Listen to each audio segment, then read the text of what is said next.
Como estamos viendo, muchas de estas infecciones virales aparecen por primera vez en alguna zona del planeta. Son virus nuevos o virus reemergentes que vuelven a aparecer en algunas condiciones. ¿Por qué aparecen nuevas infecciones virales? Podríamos hablar de tres factores principales. Por una parte, desde factores del propio virus, la propia biología del virus, factores humanos, acciones nuestras del hombre, y también factores ambientales, cambios ambientales que pueden influir. Vamos a comenzar con las propiedades de los propios virus, por esa capacidad de evolución y de adaptación que tienen los virus. La mayoría de los virus emergentes tienen un genoma de tipo RNA, y por lo tanto el RNA es una molécula mucho más frágil que el DNA y su capacidad de mutación, de cambio, es mucho mayor. Las polimerasas de RNA son enzimas que cometen muchos más fallos, muchos más errores, y además no los corrigen. Además de que fallan mucho, no corrigen esos fallos. Eso al final se traduce en que la frecuencia de mutación de los virus de tipo RNA es mucho mayor que la de los virus, por ejemplo, de tipo DNA. Y esto explica a veces el fallo terapéutico o el fallo de las terapias o de las vacunas que hemos comentado al hablar del virus de la gripe o del virus VIH. Además de este fenómeno de mutación, existe lo que se denomina el fenómeno de recombinación, porque muchos de estos virus tienen genomas segmentados, fragmentados. Entonces puede ocurrir, y de hecho ocurre, que al infectar varios virus una misma célula, los segmentos, los fragmentos del genoma se recombinen, se mezclen y aparezcan nuevas cepas de virus híbridos mucho más variables, lo que hemos explicado también con el virus de la gripe. Además de estos fenómenos de mutación y de recombinación, tenemos que tener en cuenta la propia velocidad de multiplicación del virus. Los virus se multiplican a una velocidad enorme. En un tubo de ensayo podemos tener millones de partículas virales distintas en poco tiempo, en unas pocas horas. Esos hechos, la frecuencia de mutación, la frecuencia de recombinación y esa enorme velocidad de multiplicación hace que la adaptación y que la evolución de los virus vaya a cámara rápida. Es como si esos procesos de evolución, la evolución que es variabilidad, mutación y selección, fueran a alta velocidad. Y por eso los virus pueden cambiar y se pueden adaptar a lo largo del tiempo, a lo largo de la evolución, en un periodo de tiempo muy corto.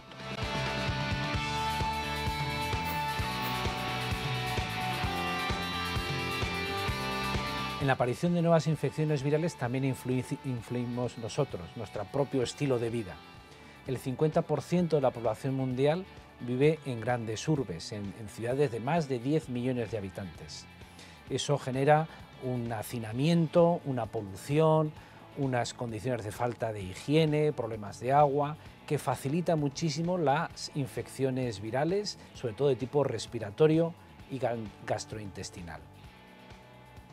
Además vivimos en un mundo sin fronteras, una gran movilidad, migraciones, movilidad de gente, viajes transoceánicos, viajes aéreos que pueden transmitir también los virus.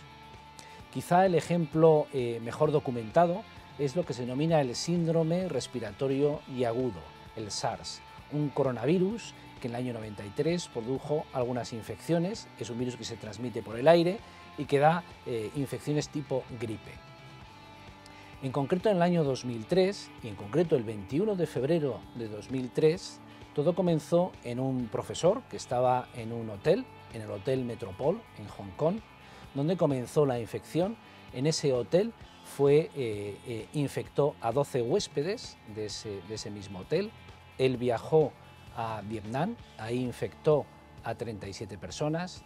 3 huéspedes del hotel infectados viajaron a Hong Kong y diseminaron la infección por Hong Kong, y el resto de huéspedes viajaron a distintos países: Irlanda, Singapur, Canadá, Estados Unidos, Alemania. En definitiva, al cabo de pocas semanas, la infección se transmitió a más de 30 países por todo el mundo. Hubo unos 8.500 infectados y varios cientos de muertos. Este fenómeno del coronavirus SARS, de todas maneras, fue realmente un ejemplo de coordinación. Como hemos comentado, el 21 de febrero fue cuando se detectó el primer caso en el Hotel Metropole en Hong Kong. El 10 de abril unas pocas semanas después, ya aparecieron las primeras publicaciones en las que demostraban cuál era el causante de esta nueva infección pulmonar. Y el 21 de abril, 2 meses después de haberlo detectado, ya conocíamos la secuencia completa del genoma del virus y podíamos hacer ya estudios. ¿Y de dónde surgió este nuevo coronavirus? Los estudios de secuenciación del genoma lo que demuestran es que no era una mutación de un coronavirus humano, sino que realmente era una nueva cepa, un nuevo tipo de coronavirus, que luego se llegó a aislar de animales silvestres, en concreto de un tipo de felino que se denominan civetas, y probablemente fue de los animales silvestres que pasó a los humanos. Por lo tanto, estamos de nuevo ante un caso de una zoonosis. Lo hemos visto con el virus de la gripe aviar, de las aves a humanos, lo hemos visto con el VIH, también el paso del VIH de primates a humanos. Por lo tanto, el contacto estrecho entre animales y humanos es lo que puede permitir el trasvase de virus. Otro ejemplo sería los brotes que ha habido de virus de la viruela del mono en Estados Unidos. La viruela es una enfermedad vírica que está erradicada del planeta. En 1980 la Organización Mundial de la Salud dio como erradicada del planeta la viruela. Es la primera infección, la primera enfermedad infecciosa erradicada del planeta. El último caso fue en 1977. Hace unos años hubo algunos brotes de viruela del mono en Estados Unidos. La viruela del mono es una enfermedad típica de los monos africanos y que se transmite a través de un tipo de roedores que están en Gambia, en África. ¿Cómo pudo llegar la viruela del mono a Estados Unidos? La hipótesis que hay es que se importaron algunos roedores tipo marsupiales desde Gambia, desde el centro de África, al estado de Texas. Ahí esos roedores se vendieron como mascotas exóticas y en las tiendas de mascotas pudo transmitir el virus a otras especies. Y el empleo, la utilización, digamos, de esas mascotas exóticas hizo que el virus pasara al ser humano. Por lo tanto, podemos ver cómo una infección que en principio está en animales en África puede llegar hasta el centro de Estados Unidos. Vivimos en un mundo globalizado, en un mundo sin fronteras, en el que también los virus se mueven con total libertad.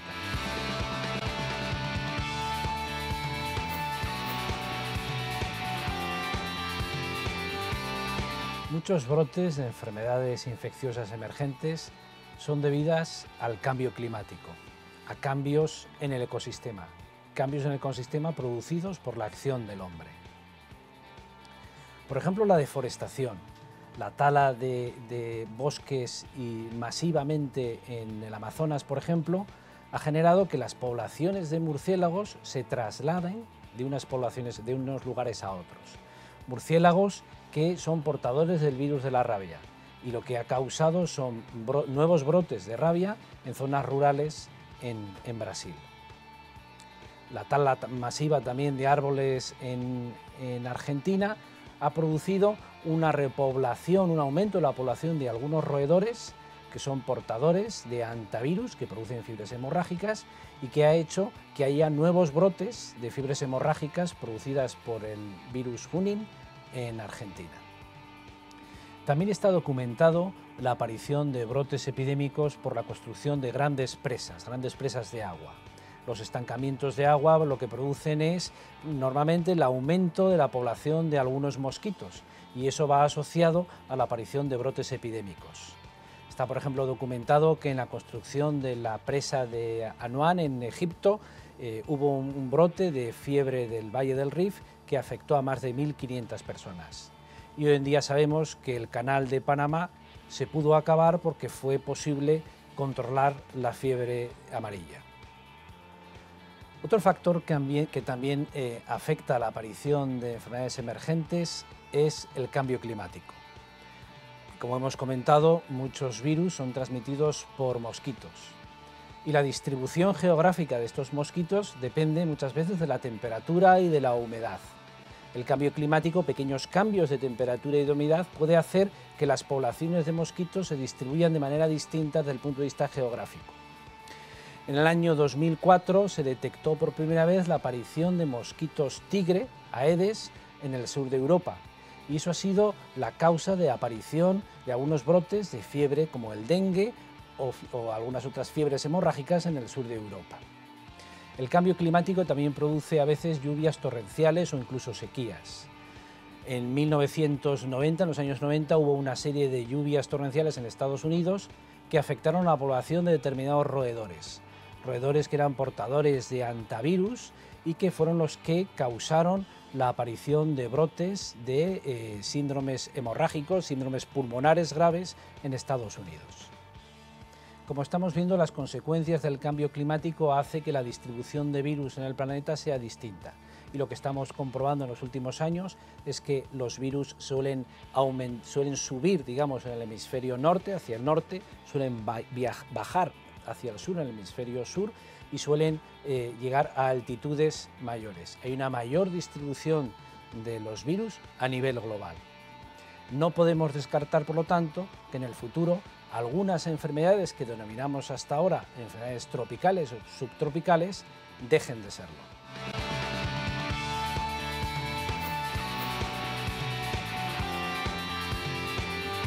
La mayoría de las infecciones virales que estamos viendo tienen un origen animal.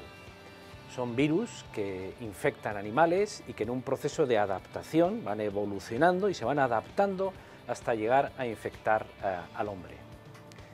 En ese estadio de adaptación del virus desde los animales hasta el hombre hay varias etapas, tenemos varios ejemplos. Uno de ellos podría ser un virus, como el virus de la rabia, que está muy poco adaptado al hombre. Es un virus de animales, ¿no? Podríamos pensar que la rabia ya está erradicada. Mueren 50.000 personas al año de rabia, principalmente en Asia y en África. Pero es un virus con una mortalidad muy alta, casi del 100%, el que solo te puedes infectar por una mordedura o por un arañazo de un animal rabioso. Y es un virus que está muy poco adaptado al hombre. La transmisión entre hombres prácticamente no existe. Es un virus de animales que de manera esporádica puede infectar al hombre. En ese paso de los virus desde los animales hasta el hombre, otro estadio podría ser el virus ébola, que produce fiebres hemorrágicas. Son fiebres hemorrágicas también mortales, muy esporádicas, son brotes muy esporádicos, muy cortitos, que ocurren normalmente en entornos familiares. Ahí sí que el virus se puede transmitir de persona a persona. Normalmente lo que infecta es a una tribu, por ejemplo, asociado a ritos funerarios. Muere una persona de infección por ébola y los ritos funerarios de acercarse al muerto, de velar al muerto, abrazar al muerto, todo eso hace que al final la familia se acabe infectando. Y los primeros infectados también son el personal sanitario cuando esas personas llegan al hospital. Pero es un virus también muy localizado, que está un poquito más adaptado al hombre respecto del virus de la rabia, pero la transmisión entre hombres es también muy escasa. Por eso los brotes son muy localizados. Un ejemplo posterior de ese proceso de evolución de los virus hasta el hombre podría ser a continuación los virus que ya hemos visto de fiebres tipo el dengue o la fiebre amarilla, en el que ya puede dar epidemias muy grandes, son virus más adaptados al ser humano y por tanto las epidemias pueden ser mucho mayores, ¿no? Y en un último estadio tendríamos, por ejemplo, virus como el virus del SIDA, del que hemos hablado, el virus VIH, que es un virus que hemos visto que tiene su origen en animales, en concreto en primates, pero que ya está totalmente adaptado al ser humano y es un virus que infecta humanos, que no infecta ya animales. Estamos viendo, por tanto, cómo estos virus tienen todo un proceso de adaptación, de evolución, desde virus animales hasta virus humanos, ¿no? Y en ese proceso de evolución influyen tanto factores virales como factores humanos y factores ambientales. El control de estas enfermedades, que por tanto son zoonosis, como hemos visto, son enfermedades de animales que afectan al hombre, el control de estas infecciones se consigue controlando la infección en los animales.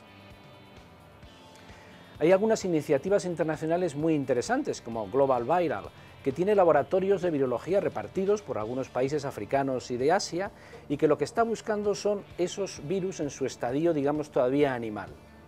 Lo que hacen es tomar muestras de animales salvajes, silvestres, tomar muestras, y por estudios de metagenómica, de estudiar el genoma completo, buscar los virus que ahí están todavía en un estadio que solo infectan animales. Es una manera de prevenir, de adelantarse y de buscar esos virus que potencialmente en el futuro podrían llegar a infectarnos a nosotros.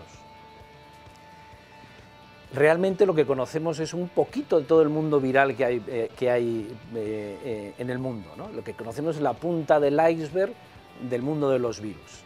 Y la cantidad de virus que hay en la naturaleza es inmensa. Todavía nos queda todo un mundo por conocer del mundo de los virus.